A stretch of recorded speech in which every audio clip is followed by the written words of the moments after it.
말씀 창세기 50장 15절부터 21절까지의 말씀을 함께 읽도록 하겠습니다. 창세기 50장 15절에서 21절까지의 말씀입니다.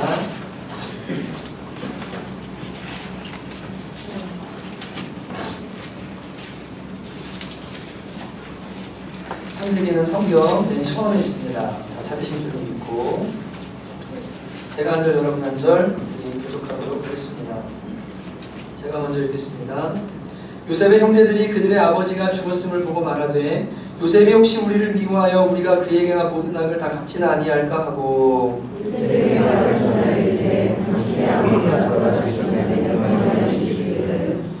너희는 이같이 요셉에게 이르라 내 형들이 내게 악을 행하였을지라도 이제 바라건대 그들의 허물과 죄를 용서하라 하셨나니 당신 아버지 하나님의 종들인 우리 죄를 이제 용서하소서 하며 요셉이 그들이 그에게 하는 말을 들을 때에 물었더라.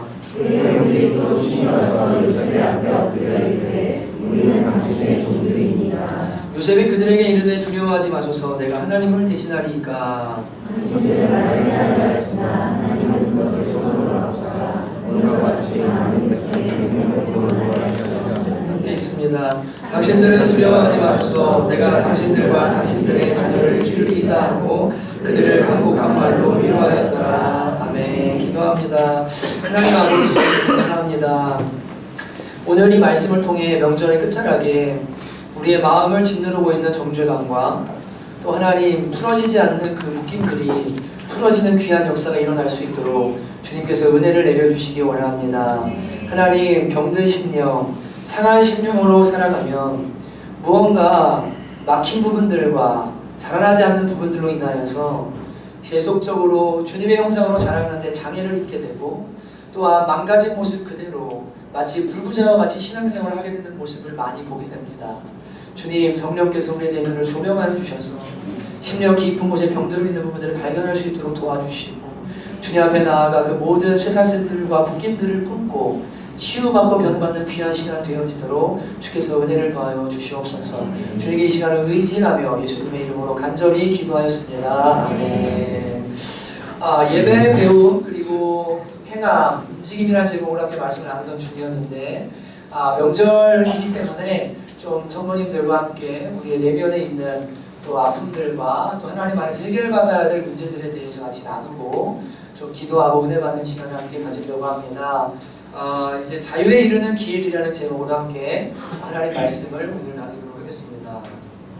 제가 이렇게 목회를 하면서 여러 사람들을 많이 만나게 됩니다. 우리 교회뿐 아니라 다른 교회분들도 만나고 또 상담도 오시고 여러 모양으로 사람들을 만나다 보면 느끼게 되는 것이 있는데 한 영혼을 바라보면서 목회자는 이렇게 또 축장에 이 동물들처럼 영혼을 다룰 수가 없기 때문에 우리 목회자들은 영혼의 의사다라고 이렇게 자의식을 가지고 있는데 영혼의 의사라는 것은 정말로 외과 의사들 혹은 뭐 내과 의사가 되었던 의사들이 사람을 수술하고 고칠 때 은밀하게 검사하고 엑스레이로 안 나오면 CT 찍고 CT 안 되면 MRI 찍고 MRI 안 되면은 어떤 방법으로든 검사를 해서 그 증상을 발견해내고 그 수술 부위를 수술이 필요하다면 손에 피를 묻히고 그 더러운 것들을 다 뜯어내고 그런 실험을 하면서 사람 하나를 고쳐서 생명을 주듯 목회자들은 영혼의 의사라 불리는 사람들이거든요. 그냥 대충 말씀 전하고 뭐 알아서 신앙생활 해라가 아니라 제자훈련하며 또 관계를 하며 한 영혼을 바라보면서 저 사람의 영혼에 지금 질병이 있구나, 문제가 있구나. 겉으로는 포장되어 있어서 괜찮은데 지금 속이 깊이 병들어 있구나. 그런 것들을 진단하고 발견하고 말씀의 검을 가지고 수술하고 그래서 건강한 하나님의 자녀가 돼서 그리스도의 군사로 정말로 주님의 역할을 감당할 수 있는 사람으로 성장시키고 자라게 하는 사람이 영혼의 의사의 목회자이거든요. 그래서 이 목회자는 좋은 소리만 할 수가 없습니다. 잘못된 것은 잘라내야 되고 찔러야 되고 고쳐야 되고 싸워서라도 수술해야 되는 것이 목회자가 해야 될 일이고 그러한 목회자가 참 목회자입니다. 여러분의 귀에 듣기 좋은 소리만 하고 여러분들을 오냐오냐 해주고 엉덩이 토닥토닥 거려주고 그저 잘한다 그러고 여러분 지옥 가게 만드는 목회자들은 나중에 하나님의 심판대 앞에서 큰 벌을 받게 될 겁니다. 자신에게 보내주시고 맡겨주신 영혼을 정말로 면밀하게 검토하고 살펴봐서 이 한 영혼이 정말로 고침받고 주님의 자녀가 돼서 건강하게 자랄 수 있도록 최선을 다한 목회자들만이 하나님 나라에서 반드시 상급 있는 자리에 이르게 될 것을 저는 확신합니다. 그렇기 때문에 목회자로서 한 영혼을 가만히 바라봅니다. 제가 늘 이야기하죠. 교회에 오면 1년 동안 아무 사역도 하지 마세요. 그냥 예배만 드리세요. 왜 그러냐면 죄송합니다. 병든 신앙이 너무나 많습니다. 자기들은 몰라요. 그러나 의사가 보면 알아요. 말씀의 검과 성령의 엑스레이로 보면 저 사람의 말에, 돈 씀씀이에, 행동에, 그리고 패턴에, 저 사람의 모든 행동들에 지금 어떤 질병이 있는지 드러나기 시작해요. 보이기 시작합니다. 그런데 제가 이렇게 가만히 보면 안타까운 사람들이 어떤 사람들이냐면 분명히 거듭났어요. 진짜로 거듭났습니다. 그 십자가를 알아요. 하나님의 은혜를 알고 하나님의 자녀인 것이 분명합니다. 그런데 마음 한구석이 심하게 상처로 인해서 혹은 잘못된 신앙의 가르침과 오래도록 묵은 잘못된 가르침으로 인해서 신앙이 병들어 있고 마음이 병들어 있어서 한쪽 영역이 심하게 병들어 있음으로 인해서 마치 불구자처럼 모든 신앙의 영역이 신앙은 전인격이거든요. 여러분이 종교생활만 잘해서 되는 문제가 아닙니다. 가정생활, 내면생활, 여러분의 감정, 여러분의 의지, 여러분의 직장생활, 여러분의 가정생활, 부부관계, 자녀관계 모든 면에서 정말로 그리스도가 기뻐하실 만큼 감사하고 정말로 복되게 자라는 것이 신앙의 목표인데 이러한 영역들이 다 자라나지를 못하고 어떤 영역들에서 막혀서 불구자처럼 정말로 그렇게 아파하고 신음하고 이 문제만 걸리면 이 문제만 도달하면 마귀가 이 문제만 건드리면 여지없이 넘어지고 여지없이 교회를 도망가고 여지없이 치료받지 않고 거부하는 사람들을 교회 안에서 만난다는 거예요. 하나님은 치유하시려고 만지시려고 정직하게 여러분 의사 앞에 여러분 벗으라면 벗어야죠. 찍으라면 찍어야죠. 내놓으라면 내놔야죠. 심지어 치질같이 부끄러운 질병이라 할지라도 나으려고 하면 수술해야죠. 하나님이 고치시고자 그 한 내면을 만지시려고 하는데요. 그것을 거부하고 도망다녀요. 더 안타까운 것은 자신의 상처를 지팡이 삼아서 절름발이 생활을 멈추지 않으며 신앙생활하는 사람들을 계속해서 봅니다. 자신의 상처를 방패 삼아서 내가 상처가 있기 때문에 마음이 이렇게 상한 사람이기 때문에 이렇게 문제가 있기 때문에 나는 이렇게 해도 괜찮아. 너희들 나 정죄하지 마. 너희들 나한테 무언가 요구하지 마. 나한테 일어나라고 말하지 마. 나한테 기도하라고 하지 마. 나한테 용서라고 하지 마. 너희는 내 상처 몰라. 그리고는 내 상처를 지팡이 삼아서 계속해서 절름발이 인생을 살아가는 그런 신앙인들을 볼 때 너무너무 마음이 아픈 거예요. 주님은 치유해 주시고 고쳐주시고 변화시켜주시고 온전하게 만드셔서 자유를 주시기를 원하시는데 그 내면의 아픔과 상처에 계속해서 종노릇하고 있는 그리스도인들을 볼 때 너무나 가슴이 아프다는 생각을 하게 됩니다. 예를 들면 이런 거죠. 어떤 사람은 어려서 돈 때문에 어려움을 당한 사람들을 봐요. 제가 그래서 많이 봅니다. 저도 그랬고. 근데 여러분 돈 때문에 어려움을 당했다고 전부 다 돈에 집착하는 것은 아닙니다. 그러나 이 돈이 상처가 돼서요. 돈에 미친으로 집착하는 사람들이 있어요. 다른 사람에게 밥 한 번 사는 걸 힘들어하고요. 무언가 섬기는 걸 힘들어하고요. 하나님 앞에 무언가 섬기는 것도 잘 못하고요. 이 돈 문제가 걸리면 구원받은 거 맞아요. 거듭난 백성이에요. 근데 이 문제 앞에서는 병들어 있는 거예요. 그래서 주님이 자유를 주기를 원하시는데 돈의 노예가 되어서 집착해서 이 돈에 매여가지고 자유하지 못하는 그런 그리스도인들을 교회 안에서 많이 만납니다. 어떤 사람은 낮은 자존감 때문에 심하게 고통당하는 사람을 많이 만납니다. 아무 말도 안 했어요. 그냥 인사했어요. 근데 갑자기 와서 말합니다. 혹시 목사님 그 사람한테 화내셨어요? 아니요. 그냥 인사했는데요. 목사님 인상을 쓰고 왔다고 하던데요. 자존감이 낮아가지고요. 전부 다 자기를 공격하는 것 같은 거예요. 유명한 명언이 있거든요. 자존감이 낮으면 세상의 모든 것이 나를 공격하고 내 자존감이 높으면 모든 것이 다 내 편이 되기 시작합니다. 여러분, 자존감이 낮으니까 이 사람 저 사람 다 나한테 뭐라고 하는 것 같고, 정죄하는 것 같고, 판단하는 것 같고, 비난하는 것 같고, 늘 그런 마음을 움츠려가지고 자기를 자신이 정죄하면서 잘못한 것도 없는데 이 낮은 자존감 속에서 늘 그렇게 움츠러들어 사는 그리스도인들을 많이 보게 됩니다. 하나님이 주신 능력은 이만큼인데요, 이 사람들에게 주신 능력이 정말 큰데 이 자존감의 상처를 입어서요, 나는 못해, 나는 안 돼, 나는 아무것도 아니야, 늘 이렇게 말하면서 움츠러들고 사는 그런 그리스도인들을 많이 봅니다. 어떤 사람은 열등감에 사로잡힌 사람들이 있어요. 진짜로요. 그 상처를 입었어요. 비교하며 자란 사람들 사이에서 자란 사람들, 부모가 늘 형과 혹은 자매들과 형제들과 비교하면서 다른 사람들과 비교하면서 열등의식을 심어준 어떤 신령들이 있어요. 이러한 사람들은 끊임없이 칭찬해주고 계속해서 괜찮다고 말해도 만족함을 누리지를 못해요. 항상 열등감을 느끼고 자신은 부족하다고 느껴요.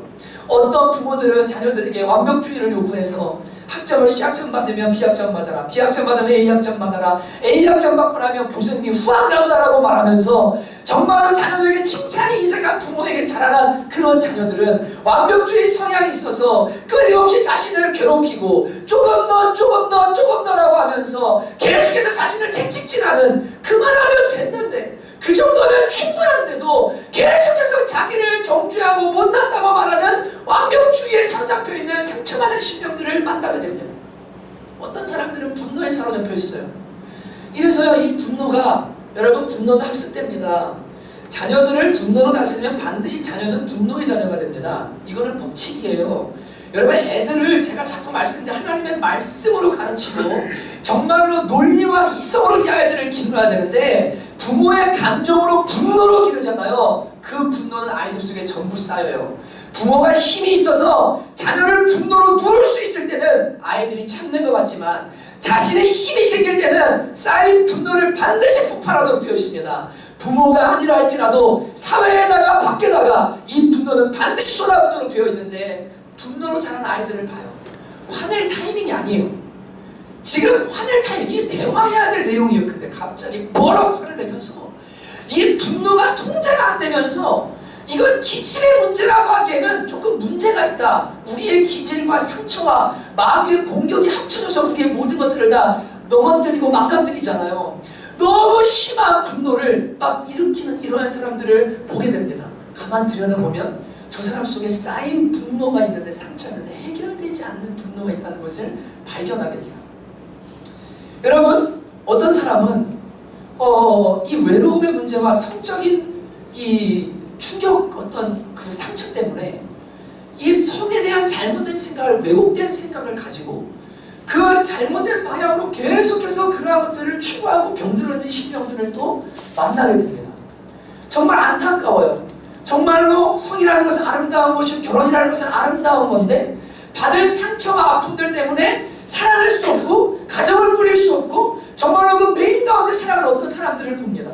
우리 교회 실제 그런 청년이 하나 있는데, 어려서 이 길을 지나가다가 어른이 와가지고요, 성추행을 하려고 그런 거예요. 6살짜리 꼬마를요. 너무 놀래가지고 얘가 두려워서 어찌할 줄 모르고 있는데, 지나가던 아저씨가 얘를 건져줬어요. 같은 사건이 2번 있었는데 그때마다 다 부모님이 그리고 형제가 자기들끼리 휙 먼저 가버리고 얘를 뒤에 놔두고 온 거예요. 얘는 제가 항상 우리가 차를 타고 갈 때나 뭐 할 때, 목사님 잠깐만 기다려주세요 막 그래요. 그리고 어떻게 하냐면은 막 무조건 같이 가려고 막 난리를 쳐요. 그리고 한 번은 장난으로 제가 문을 닫고는 차를 이렇게 한 번씩 앞으로 가면서 안 태우는 신용하면서 먼저 출발하듯이 장난을 쳤어요. 이 아이가 저한테 나중에 찾아오면서 얘기했어요. 목사님, 제가 어려서 늘 남겨지고 버림받은 상처가 있는 것 같아요. 누가 자기를 떼놓고 어디를 가거나 무언가 같이 갈 때 자기를 이렇게 멀리하고 가면 늘 마음이 힘들고 어려워서 자꾸만 이게 마음이 아프다는 거예요. 그래서 제가, 야, 미안해, 내가 몰랐다, 너한테는 그런 장난 안 칠게. 그 이 아이를 늘 어떻게 갈 때, 야, 걔 어딨냐 챙겨가지고 무리 속에 섞어서 갈 수 있도록 해줘요. 받은 상처가. 근데 이 아이는요, 남자가 와서 너는 예뻐, 심지어 어른들이 너는 예뻐라고 해도 받아들이지 못해. 그리고 누가 얼굴 이쁘다라고 머리 한번 쓰다듬어주는, 어깨 한번 토닥여주는 것도 얘한테는 어마어마한 긴장이에요. 왜냐면 어려서 받은 그 상처가. 남자라는 존재는요, 무서운 존재, 두려운 존재. 그 어렸을 때 다가온 그 어마어마한 고통이 얘한테는 지금도 남아가지고 계속해서 상처로 남아있는 것을 보게 됩니다. 제가 근데 여러분들 이야기하는 건 이겁니다. 처방이 여러 가지 방법이 있는데 말씀과 기도에 은혜 받아 그럼 해결돼 라고 말하는 것은 도축장에 소와 돼지를 다루듯 다루는 거예요. 그냥 은혜 받으면 다 해결돼 라는 은혜 만능주의는요, 맞기도 하지만 대단히 위험한 발상입니다. 왜냐하면 제가 저 자신을 경험해보고 성도들을 경험해보고 사람이라는 것을 경험하고 은혜라는 걸 경험하고 하나님을 경험해보니까 치유는 어디서 일어나냐면 관계 속에서 일어나게 되어 있고, 하나님께서 우리를 아주 아름답고 세밀하게 그리고 정말로 조심스럽게 다루셔서 그 내면의 아픔과 상처들을 끄집어내시고 치유하시는 치유의 과정들을 통과하지 않으면 그냥 단순히 십자가의 은혜, 하나님이 나를 구원하셨어, 내가 하나님 자녀가 됐어, 오늘도 내가 부모가 예배가며 울었어, 좋았어, 기뻤어 라고 하는 이 정도의 수준으로 이것이 치유되고 고쳐지지 않는다는 것을 제가 경험했거든요. 저 사람 보면 구원받았는데 매 예배 때마다 은혜 받고 있는데 왜 저렇게 계속적으로 어그러져 있을까? 왜 저렇게 계속 망가져 있을까? 왜 저 부분은 저렇게 진전이 일어나지 않을까? 라고 하고 가만히 들어가서 보니까 상처들, 해결되지 않은 문제들, 이것들이 그 마음속에요 다 돌덩이가 되고 자리를 잡아서 못 자라나도록 만드는 것임을 깨닫게 됐어요. 3월에는 그래서 이런 시간들을 가져야 되겠다는 생각을 제가 많이 하게 됐습니다. 그 전에 교회에 오셨던 분들 초기에 우리가 내면의 치유 문제 이런 것도 많이 하고 그랬는데, 새로이 교회로 오시고 또 함께한 분들 가운데 그런 것들을 경험하지 못하신 분들도 또 많이 계신 것 같아요. 그래서 우리 속에 있는 것들 하나님 앞에 좀 고침받는 시간들이 필요하겠다. 그래야 더 아름답고 멋지게 자라날 수 있겠구나라는 이런 생각들을 제가 이제 많이 최근에 하고 있습니다. 특히 중고등학생들도 얘네들을 위한 치유의 집회 시간들을 좀 가져야 될 필요가 있겠구나. 너무 많이 병들어 있어요. 심하게 병들어 있어요, 애들이요. 여러분과 저뿐 아니라 이 아이들이 너무 병들어 있어서 얘네는 단순히 그냥 불러서 은혜 바다의 수준으로는 안 된다는 것을 정말 많이 제가 느끼고 있는 그런 시즌입니다. 오늘 이 요셉의 형제들에게 일어난 이 오늘의 이 사건은 정죄감이라는 마음의 상처와 덫에 갇혀있는 사람들에게 나타나는 증상들과 행동들을 보여주는 말씀입니다. 제가 이제 이틀 전에 하나님께서 이 말씀을 맥체인을 읽는 중에, 맥체인 성경을 아침에 읽는데 금요일날 맥체인 성경 읽기 순서죠.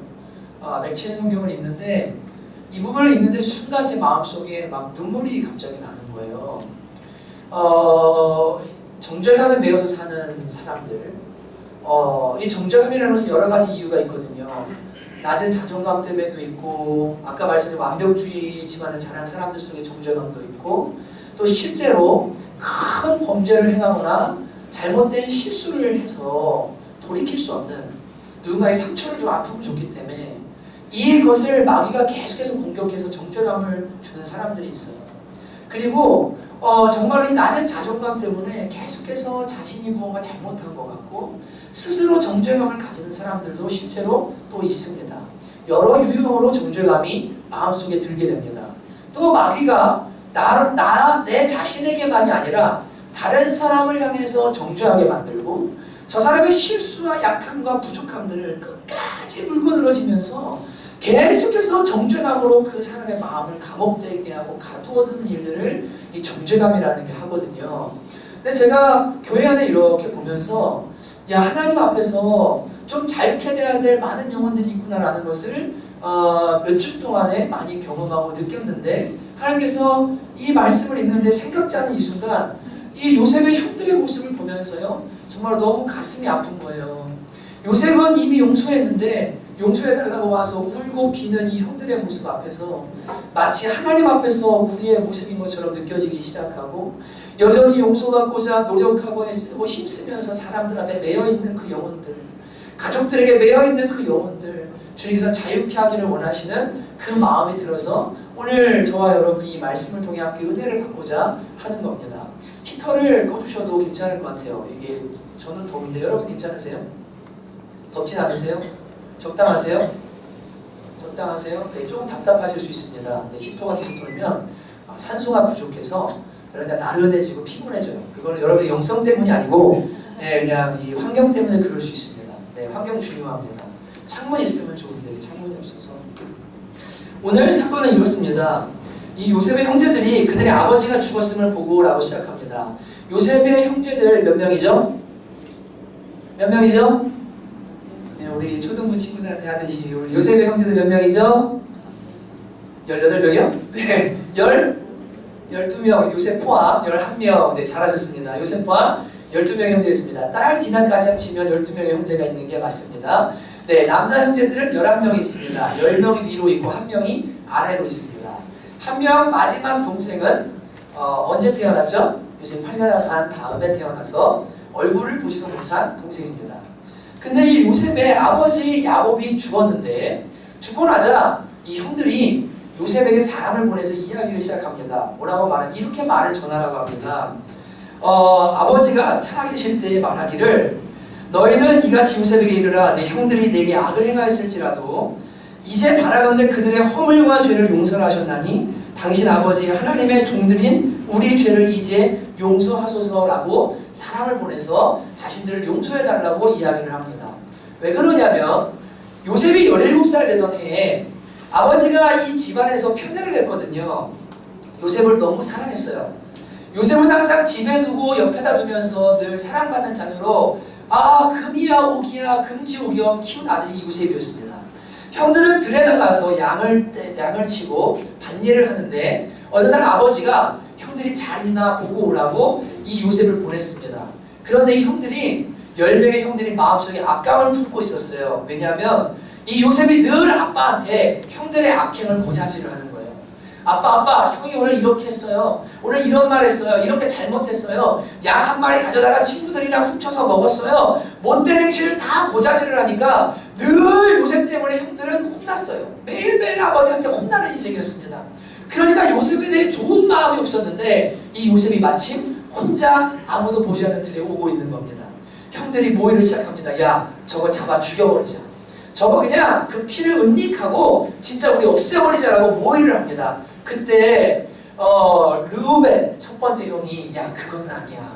우리는 그러면 안 돼. 정말 살려두자. 그런데 형이 간신히 얘네를 해서 웅덩이에다 던져놨더니 나중에 이 동생들이 죽이려고 하는 걸 넷째 유다가 그냥 팔아버리면 좋겠다라고 해서 애굽의 종으로 팔아버리게 됩니다. 미디안 사국에게 팔아버려요.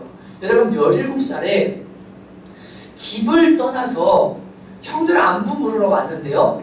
졸지에 자기를 앉혀놓고 점심 먹으면서 죽일까 살릴까를 논의하는 그 형들의 그 이야기들을 듣고 그리고 이 요셉을 팔아가지고 7년 동안 종살 2년 동안 옥살을 하게 만드는 이 어마어마한 고통스러운 인생 가운데를 빠뜨린 이 주범이 바로 누구냐면 요셉의 10명의 형들이었던 겁니다. 형들이었어요. 그러니까 이 형들이 이제 아버지가 돌아가신 겁니다. 그동안은 배다른 형제였기 때문에 4명의 엄마 밑에서 난 형제들이었고 요셉과 막내 베냐민만 라헬에게서 낳은 형제입니다. 제가 가정들을 이렇게 보면서 느끼는 게 하나 있는데 아빠가 다른데 엄마가 같으면 괜찮아요. 근데 엄마가 다르면요 대단히 힘들어요. 그래서 제가 느끼는 것이 가정에서 엄마의 역할이 중요하다는 것을 정말 많이 느끼게 돼요. 예, 진짜로요. 정말요. 비록 아빠는 달라도 엄마가 같은 뱃속에서 나면요 그러면은 그래도 괜찮아요. 근데 배가 다르잖아요. 거기에는 어려움이 있지만 아빠가 다를 때보다는 엄마가 다를 때 더 큰 어려움이 있다는 것을 많이 제가 느낍니다. 근데 엄마가 다른 거예요. 그런데 아빠가 돌아가셨어요. 지금 이 가정을 유지하고 있고 요셉이 섬기고 사랑해야 될 근거가 되는 핏줄이 되는 아버지가 어떻게 된 겁니까? 지금 떠나가신 겁니다. 그러니까 형들의 마음속에 무슨 마음이 들었냐면 이제 요셉이 우리에게 복수하지 않을까? 이제 우리한테 그 행한 악을 갚지 않을까라고 하면서 두려운 마음이 들어서 사람을 보내서 용서를 빌고 있는 내용인 겁니다. 근데 용서를 비는데 뭐라고 비냐면요 이렇게 빕니다. 당신의 아버지의 하나님의 종들인 우리를 용서하소서. 얼마나 마음이 다급하면요 아버지 이름 팔고요 하나님 이름 팔고요 그러면서 우리는 당신의 아버지의 종들 아닙니까? 당신의 하나님의 종들 아닙니까? 그러니까 저를 좀 용서해 주십시오라고 이렇게 형들이 이 요셉에게 사랑을 보내서 용서를 청합니다. 그때 요셉이 뭐 했냐면 울었더라라고 이렇게 기록하고 있습니다. 왜 울었을까요? 요셉은 17살에 애굽으로 팔려왔습니다. 몇 살에 총리가 됐냐면 30살에 총리가 됐고 39살이 되어서 뭐 했냐면 형제들을 만나게 됩니다. 22년 동안 이 형들로부터 받은 고통과 고난을 가슴에 품고서 살아왔어요. 무려 22년을요. 근데 형들이 기근을 만나서 와 있는 그 순간에요. 이미 하나님 앞에 용서했고 창세기 40장 중반에 보면 요셉이 형들을 향해서 정죄하고 판단하지 않고 다 용서하는 모습이 나오죠. 이때 요셉 벌써 용서했거든요. 근데 형들은요 여전히 용서받지 못한 거예요. 여전히 자신들이 행한 악을 기억하면서 언젠간 이것 때문에 요셉이 뭐라고 어떻게 할까? 이 악을 나한테 갚으면 어떻게 하라는 두려움 가운데서 형들이 산 겁니다. 그 산 거예요. 39살 때 만났습니다. 그래서 지금 이 시점이 언제냐면 요셉이 야곱이 들어와서 17년을 살았으니까 56세가 되었을 때로 우리가 추정합니다. 그러니까 여러분 머리가 지그시 하얗고 이제는 자녀들을 기르고 어느 정도 장성해서 그런 나이가 되었는데 형들이니까 최대 30살까지도 차이가 나거든요.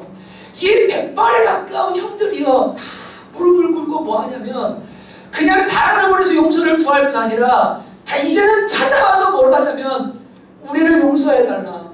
당신의 종들이 우리를 용서해달라고 이 형들이 머리를 조아리면서 내 잘못을 용서해라 동생 앞에 무릎 꿇고 있는 이 모습을 보면서 요셉의 마음이 과연 어떠했을까 우리는 한 번쯤 생각해 보게 됩니다. 저는 이 모습을 보면서 첫 번째로는 저와 여러분이 하나님 앞에 서 있는 모습이 아닐까라는 생각을 하게 됩니다. 최근에 성추행 사건 때문에 문매를 맡고 있는 한 검사가 있습니다. 이분이 온누리교회에서 한 간증 때문에 유시민 씨가 토론에 나와서 이야기하기를 정말로 미량의 복사판이다, 미량의 실사판이다라고 이야기를 합니다. 영화 미량에 보면 주인공이 살인죄를 저지르죠. 아이를 유기해서 죽입니다. 그리고는 감옥에 들어갔는데 그 엄마가 용서하러 왔을 때 뻔뻔하게 뭐라고 말하냐면 자기는 용서받았고 마음이 평안하다고 이야기합니다. 이것은 참되게 주님을 만난 사람의 태도가 분명히 아닙니다. 이것은 잘못된 게 맞습니다. 왜냐하면 하나님 앞에 용서를 구할 뿐 아니라 사람에게도 용서를 구하고 대가를 지불해야 되는 것이 진정한 회이기 때문에 그래요. 그런데 순서는 있어요. 어떤 순서냐면 죄는 누가 용서하시냐면 첫 번째로 하나님께서 용서하시는 겁니다. 왜냐하면 인간은요 모두가 다 죄인이에요. 여러분 사람들이 잘못 생각하는 것이 하나 있는데 저 사람은 죄인이고 나는 의롭다. 이건 어마어마한 교만입니다. 오늘 요셉은 뭐라고 말하냐면 내가 하나님을 대신하리까 라고 이야기합니다. 이 이야기가 뭡니까? 나는 하나님이 아닙니다. 나는 죄 없는 자가 아닙니다. 나도 죄인입니다. 여러분 무슨 이야기일까요? 여러분 지금 형들은 요셉에게 가해자지만 어렸을 때는 누가 가해자예요? 요셉이 형들에게 가해자예요. 어렸을 때는요 요셉이 형들을 고자질했기 때문에 형이 이 자녀들을 아버지가 편애했기 때문에 이들 속에 분노와 이 요셉을 향한 악감정이 일어나게 만든 모든 것들 이들에게 원인 없이 그냥 일어난 게 아니에요. 이들 역시 어찌 보면 피해자예요. 요셉은 뒤집어 놓고 보면 또 다른 가해자입니다. 그 사건이 정말로 크게 일어나서 한 대 때려내고 10대 때리고 100대 때려서 형들이 잘못한 것은 맞지만 여러분 요셉도 결코 의로운 것은 아닙니다. 그래서 요셉은 말해요. 내가 하나님을 대신하니까. 근데 사람들은 자신은 의롭고 저 사람은 악해라는 생각을 자꾸만 가지고 있습니다. 그러니까 어떤 일이 생기냐면요. 용서를 구할 줄도 모르고 용서를 받을 줄도 모르고 화해할 줄도 모르고 하나님의 용서를 받아들일 줄도 모르는 사람이 되기 시작하는 거예요. 여러분 사람은 모두가 죄인이에요. 그렇기 때문에 하나님 앞에 서는 순간 다 50보 100보예요. 그래서 우리가 구원받을 수 있는 유일한 길, 의로워질 수 있는 유일한 길은 예수 그리스도께서 우리의 죄를 대신 십자가에 죽으시고 믿음으로 말미암아 나는 여전히 부족하고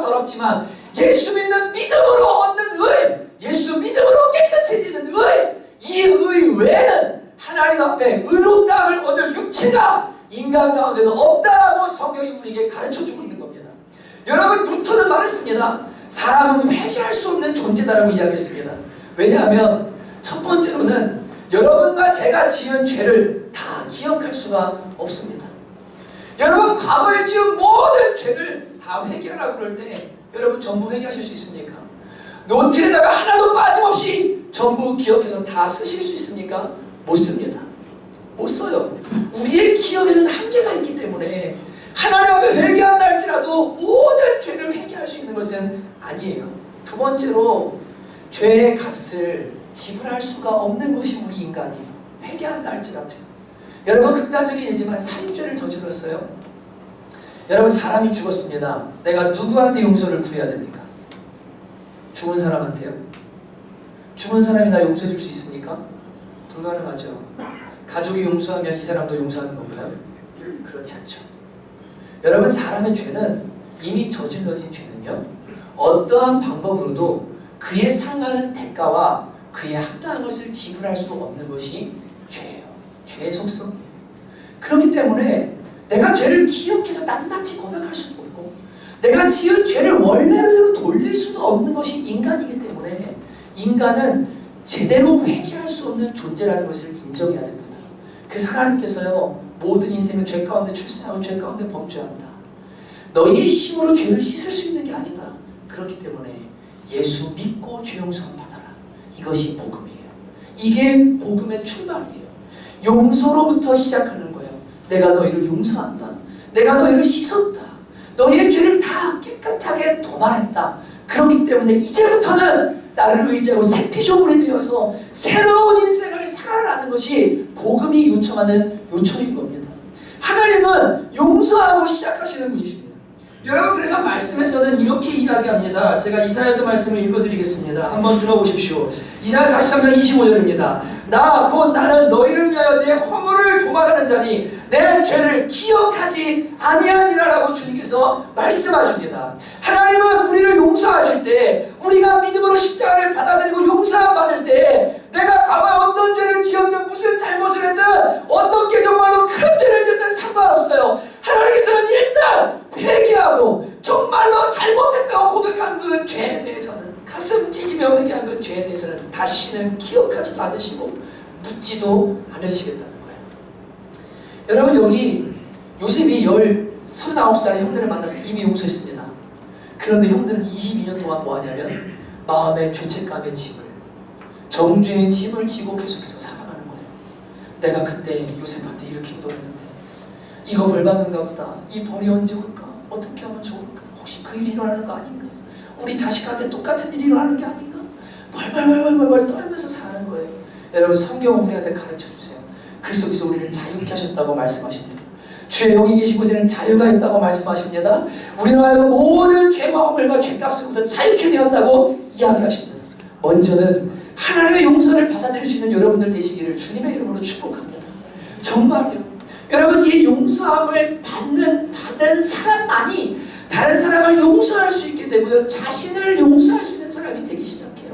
어떤 사람은 교회 안에 안타까운 사람을 봐요. 하나님 자신을 용서했다는 걸 믿는데요, 자신 용서받았대요. 그런데 한편으로 뭐 하냐면 용서받기 위해서 계속해서 자기를 채찍질하고 자기를 쪼는 사람들을 만나게 됩니다. 관계 안에서도 이런 사람들을 봅니다. 제가 어려서 어머니가 새어머니셔서 저를 길러주셨고 그런 가족 안에 살면서 핏줄은 저희 아버지밖에 없었잖아요.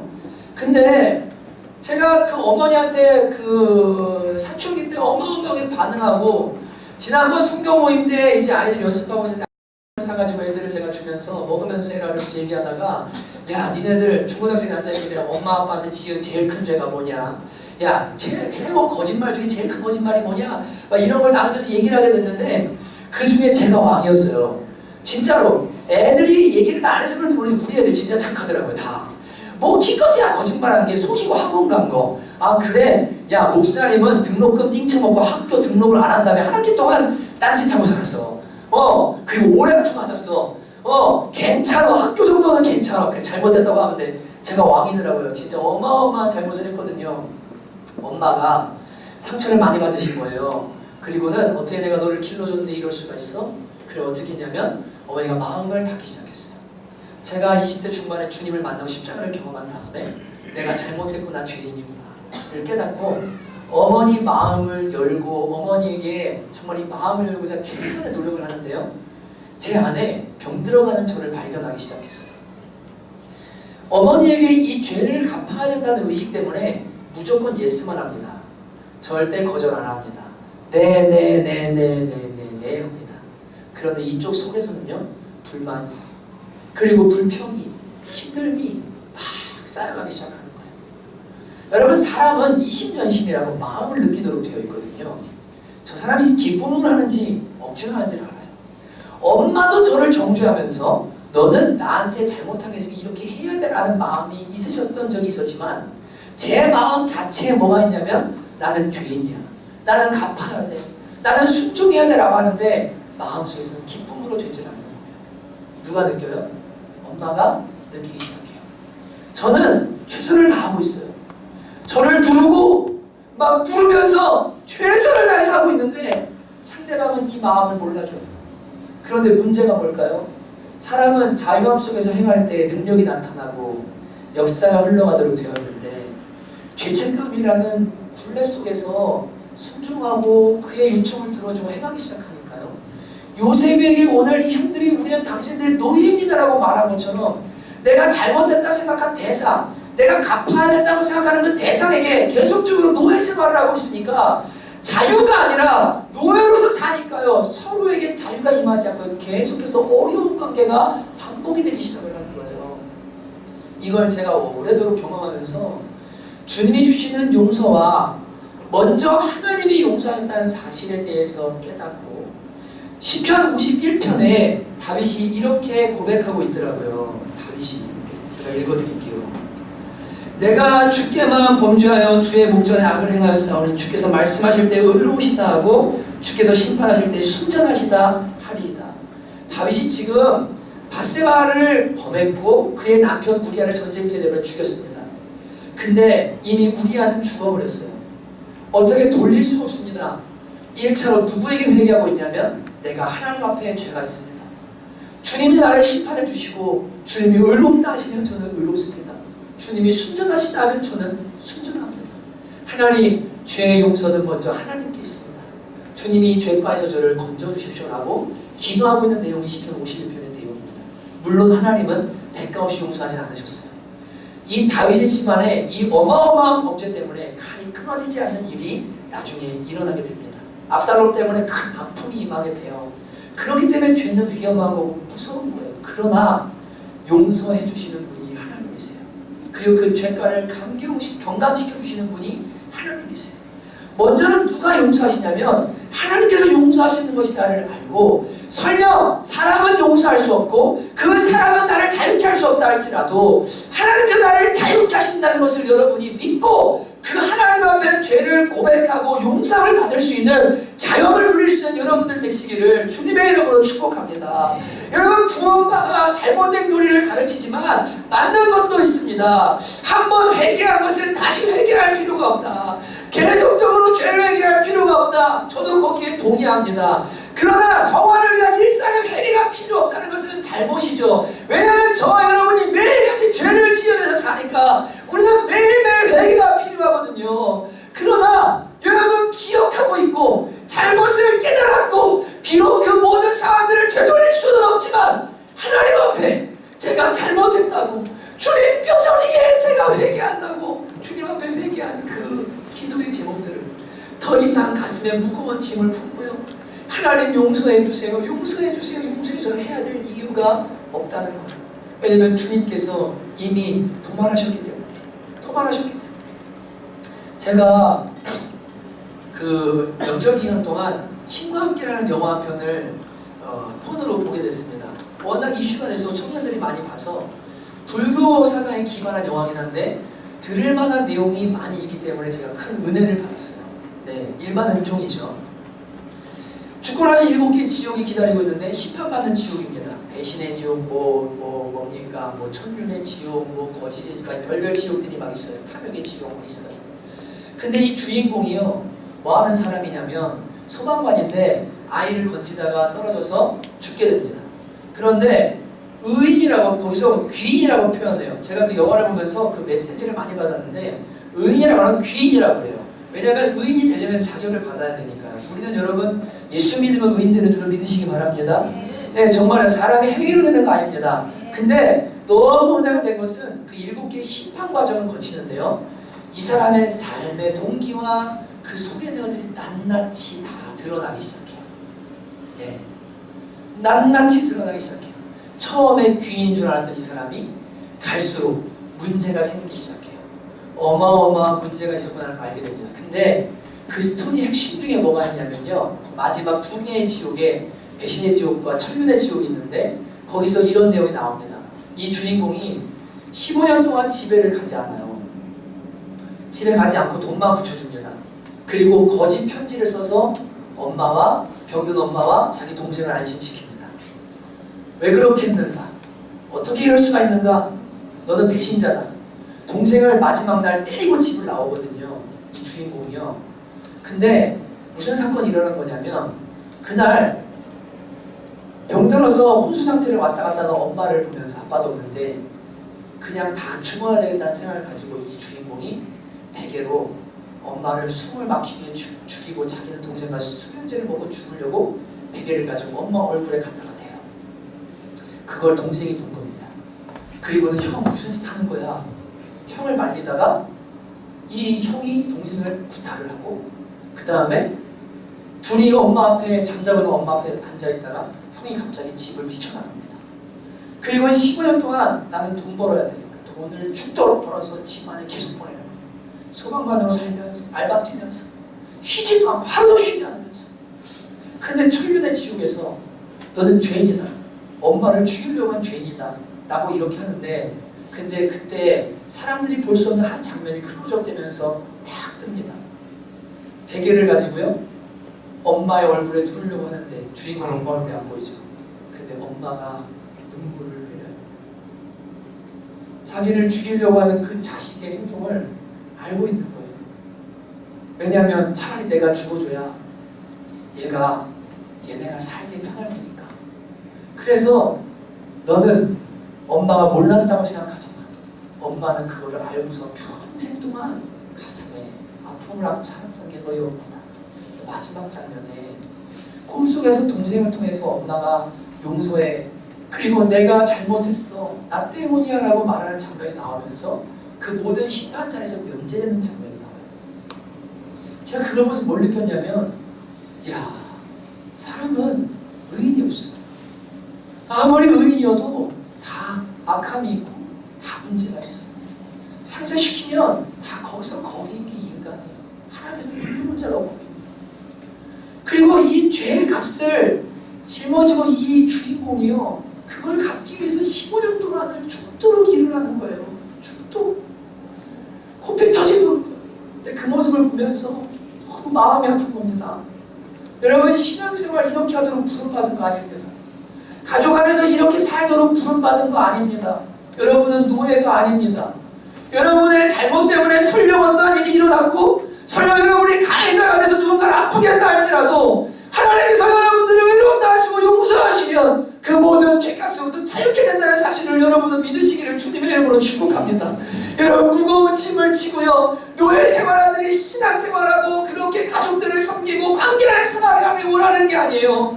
여러분 또한 반대로 오늘 자유에 이르는 길인데 첫 번째로는 하나님이 용서하신다는 것을 여러분이 깨달아야 되고 하나님의 용서는 완전하다는 것 더 이상 기억하지 않는다는 것을 깨달아야 되고 이게 기회예요. 그리고 두 번째는 용서를 구하고 용서를 하는 법을 배우는 것이 진정한 자유에 이르는 길이라는 것을 깨달으셔야 됩니다.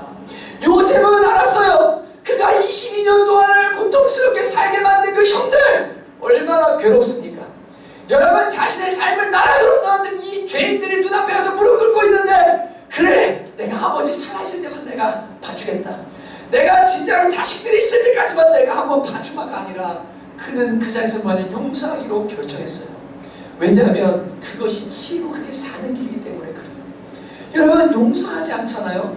그리고 용서를 받아주지 않잖아요. 그러면 이 죄책감에 매여 있는데도 용서를 제대로 구하지 않아서 계속해서 죄책감에 매인 이 사람도 힘들고 용서하지 못해서 계속 그 사람을 바라보며 정죄하는 이 사람도 너무나 힘듭니다. 지옥입니다.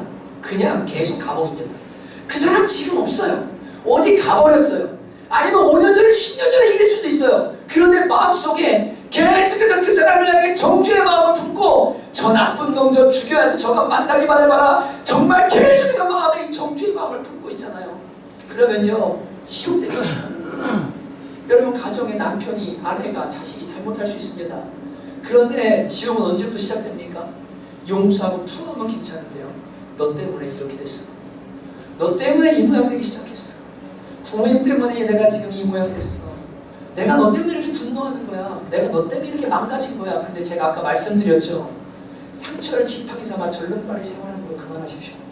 주님은 이거 다 치워버리고 걷기를 원하고 뛰기를 원하십니다. 내가 상처받았기 때문에 이렇게도 괜찮아라고 하면서 여전히 병든 삶을 살기를 주님은 원하시는 것이 아닙니다. 여러분 자유하시기를 주님의 이름으로 축복합니다. 그렇게 자유하려면 먼저는 용서하고 또한 용서를 구할 수 있는 방법을 배우시기를 주님의 이름으로 축복합니다. 오늘 이 형들은 무릎을 꿇고 이야기하는 겁니다. 우리는 당신의 종들입니다. 나를 용서해 주십시오. 그래서 요셉이 말합니다. 내가 하나님을 대신하니까. 하나님은 이 악을 선으로 바꾸셨습니다. 괜찮습니다. 내가 당신의 자녀들을 기르겠습니다라고 용서하는 요셉의 모습을 보게 됩니다. 여러분 저는 그 말씀을 준비할 때마다 이 하나님께서 사인들을 자꾸만 주세요. 지난 목요일 날도 사실은 그 메시지의 중심 메시지 오늘 나누고 싶은 마음도 많았는데 주님이 이틀 전에 이 말씀을 너무 강화해 주시고 어제도 사인을 오늘 새벽에도 주셨어요.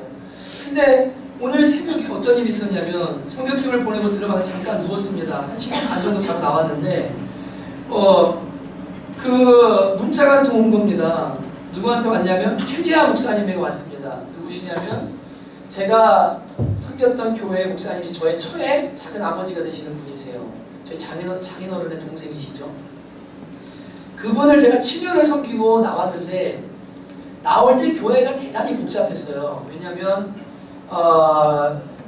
성도들이 목사님과 대화가 안 되고 계속 오해가 쌓이고 막 이러면서 막 너무 힘들어하면서 나 교회 나갈 거야 뭐 이런 얘기를 저한테 막 쏟아붓기 시작을 하시는 거죠. 저 전도사인데, 전임 전도사인데. 제가 부모님한테 배운 게 있었거든요. 너는 교회 분란의 중심에 절대 서지 마라. 너는 악역을 해서는 안 된다. 설령 잘못된 일이 있다 할지라도 악한 자리에 서지 마라. 네가 비난하고 하는 자리에 절대 서지 마라. 너 손에 피 묻히지 말아라. 하나님이 그거 반드시 갚으신다. 너 복된 자가 되려면 중이 저희 싫으면 저를 떠나는 거지 중이 저를 못 바꾼다. 네가 사역하고 목회하고 저렇게 하다가 네가 나가라. 저 그렇게 늘 배웠거든요. 가만히 보니까 제가 어떻게 할 수 있는 영역이 아니에요. 지금 넘어갔어요. 그래서 제 마음의 결단이 뭐였냐면 이대로 있다가는 가운데서 오해받겠다. 하도 저한테 와가지고 막 얘기를 하고 저한테 다 얘기를 해요. 제발 얘기 좀 해달라고 말할 수가 없어요.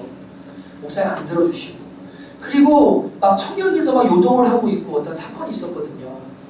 이거 내가 어떻게 해야 되나. 그러다 내린 결론이 빨리 나가야 되겠다. 그래서 목사님 저 여름에 나갈게요가 저의 결론이었어요.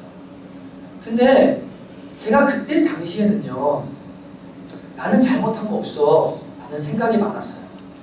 그리고 학교 졸업이 하나씩 늦어지는 것을 교회에 숨기고 그냥 나가 졸업하면 되지 라는 생각을 가지고 있었던 그 속임에 대해 제가 잘못했다고 사과를 교회 앞에서 사과문을 읽었거든요.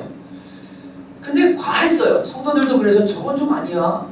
어떻게 목사님 저럴 수 있어. 이완 전사님한테 이러면서 도리어 그게 부작용을 일으켜서 막 성도들이 막 난리가 났거든요. 제가 막 논란의 중심에 선 거예요.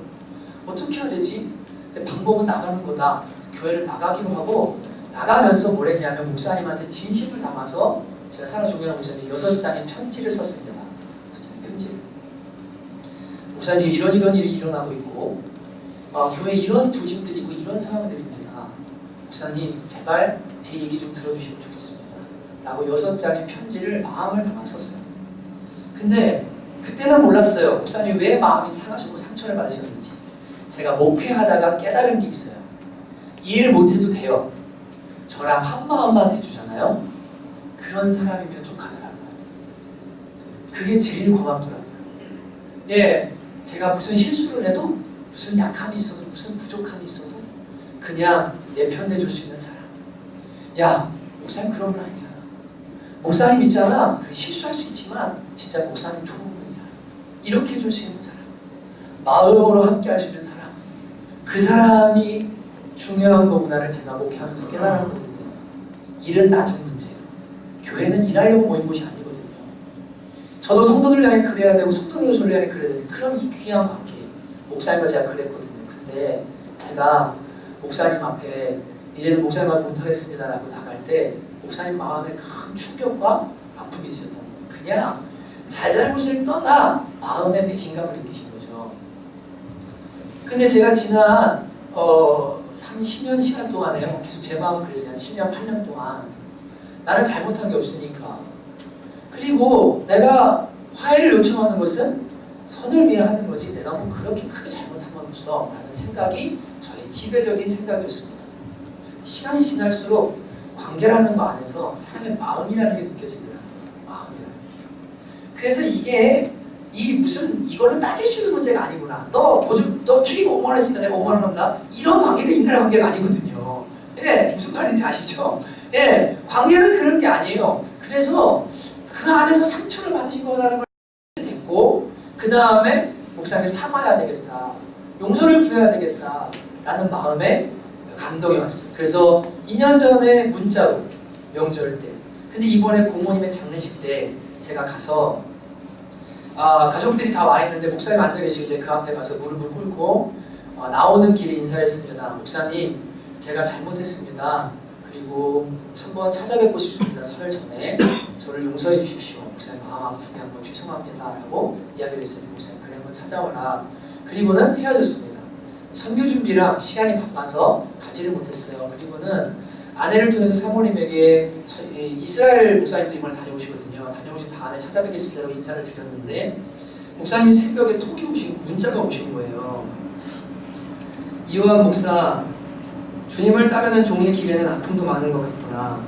그러나 현재의 고난은 장차 나타날 영광과 비교할 수 없는 법이지. 하나님의 사랑과 은혜와 평화가 충만하길 진심으로 기도해요. 하나님의 능력으로 사역에도 부흥이 있길 바라고 사랑하고 축복한다라고 문자를 보내셨어요.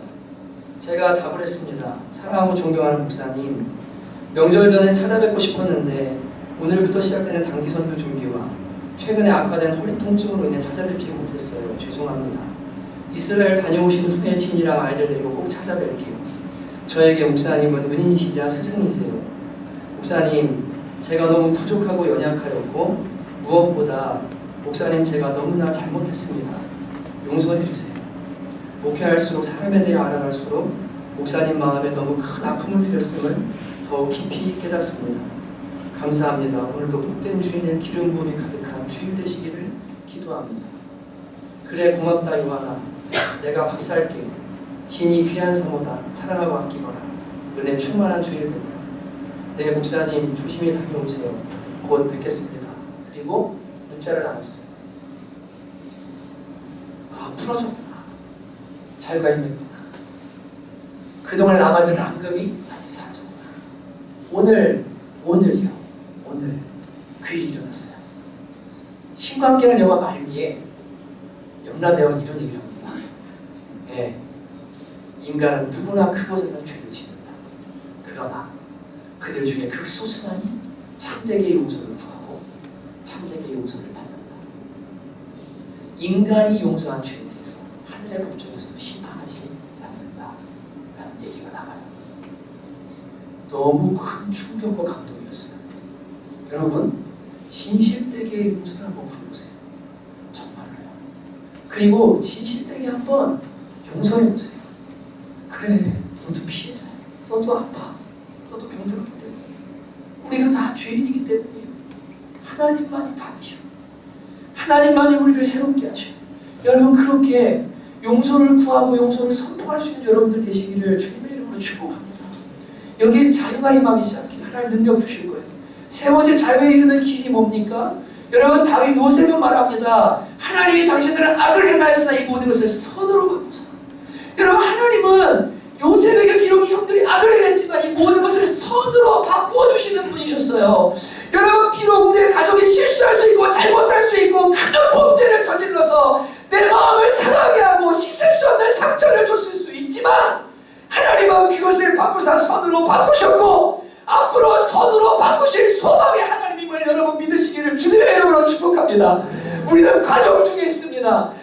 선으로 바뀌지 않았다 할지라도 하나님을 믿는 동안 천국 가기 전에는 반드시 주님이 선으로 바꿔주실 겁니다.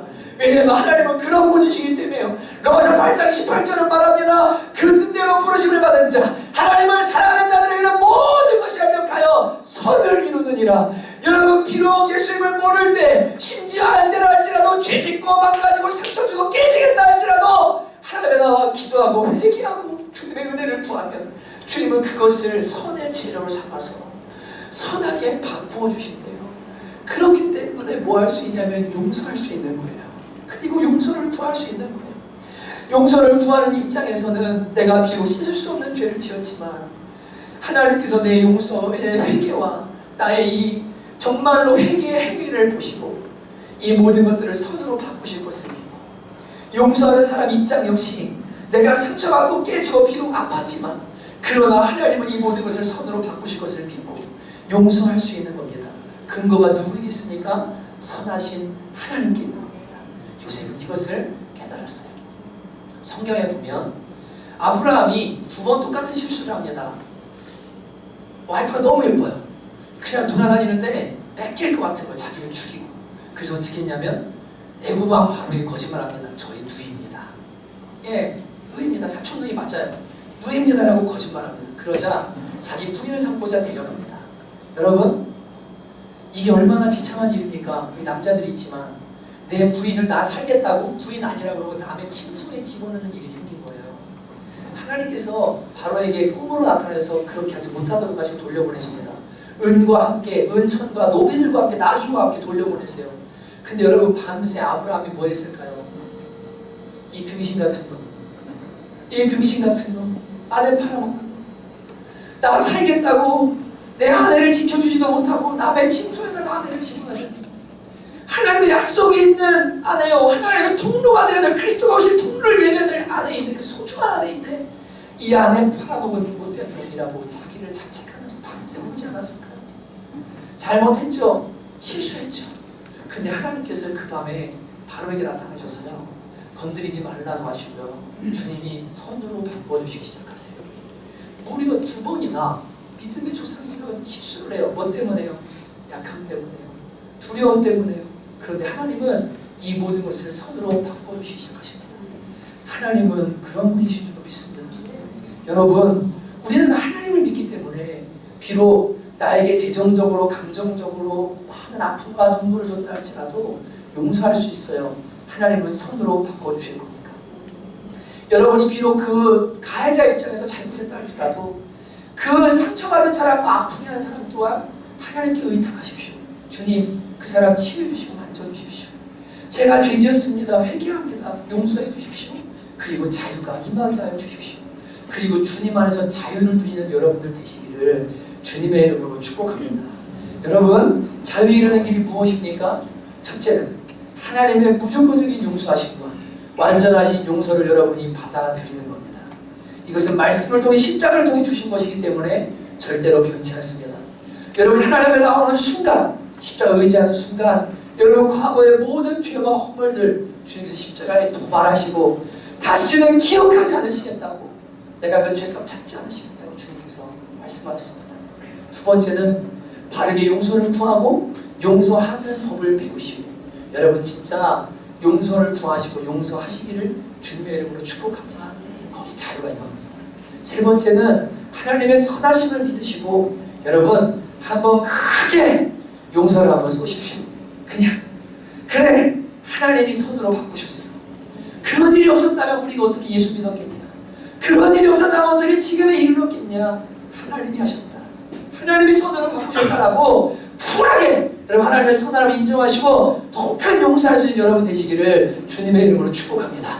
이게 자유에 이르는 길입니다. 여러분, 찰스 스윈돌 목사님의 글을 제가 여러분에게 읽어드리겠습니다.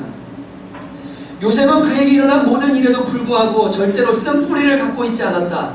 그는 그의 삶에 닥친 모든 역경과 불행에도 불구하고 쓴뿌리에서 자유로웠던 것이다. 요셉처럼 하나님을 모든 상황 속에서 신뢰하자. 오랫동안 우리를 포로로 사로잡고 하나님과 다른 사람들과의 관계를 방해해온 모든 존재들로부터 자유로워지자.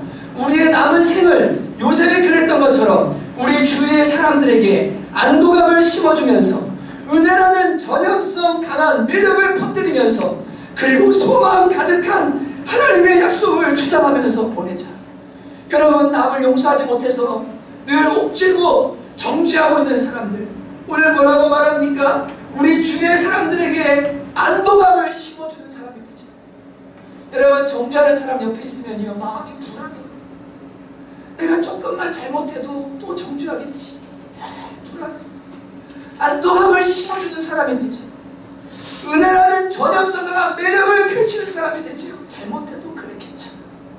자유 없어도 그래 괜찮아.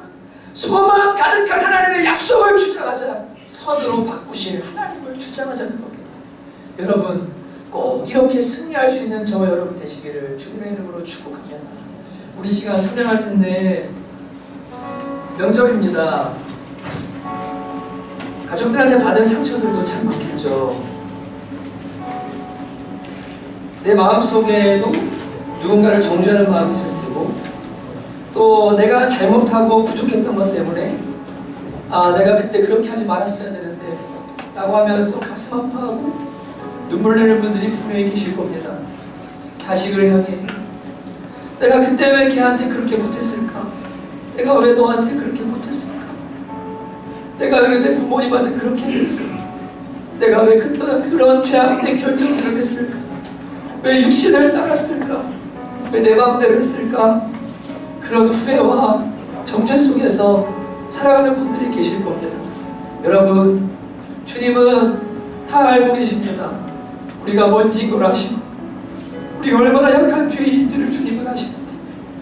주님 앞에 나가서 내 상처, 내 약함, 내 마음의 모든 잘못과 실수와 허물들 고백하고 자유케 해달라고, 이 정죄감으로부터 자유케 해달라고 기도하고 은혜를 구하며 주님 반드시 여러분들 자유케 해주십니다. 이 시간 우리 찬양 부르면서 함께 주님께 마음을 드리며 찬양으로 함께 먼저 나가도록 하십시오. 아버지 함께 우리 찬양하며 나갑니다.